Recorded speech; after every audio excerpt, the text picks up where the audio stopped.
ito, magkaroon ka ng inspirasyon at maging inspirasyon din tayo sa iba. We need to be inspired and to be an inspiration to others every day. Yan ang hamon sa atin. Yan ang patuloy natin pagsumikapan. Sapagkat sabi nga, to be inspired is great, but to be an inspiration to others is always incredible. Always incredible. Kaya, huwag mawawala ng inspirasyon. Patuloy na maging inspired sa buhay para alam mo ang dahilan para kanino ka bumabangon. Amen! Amen. Ngayon, mga kapatid, ang inspirasyon na galing sa Diyos ay palaging may bungang kabutihan.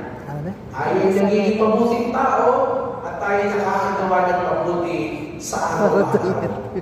Maaaring hindi na muna natin napapansin, pero malaki ang binabago ng inspirasyon sa buhay mo. Malaking malaki.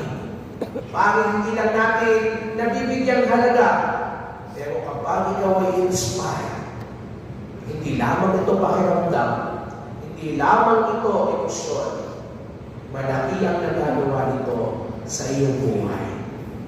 Mga kapatid, nakaka-4 na araw na po tayo. Taglay po natin ang aral ng pagbabagong buhay, conversion.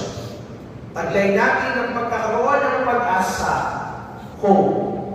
Taglay natin ang pagiging handa palagi, readiness. Ngayong araw na ito, letter I, ang pagiging bakit ganon? Para kayong mga expired na. Mga kapatid, inspire before you expire. Yan ang aral sa atin ngayon. May 5 araw pa, may madaling araw pa na tayong bubuluin. 5 araw pa, pero walang bibitaw, walang aayaw. Amen? Amen. Ngayon ang tanong sa atin ay ito, inspired ka ba? Yes or no? Yes. Nakakalas mo. Kung inspired ka, abay huwag mong kakalimutan ito.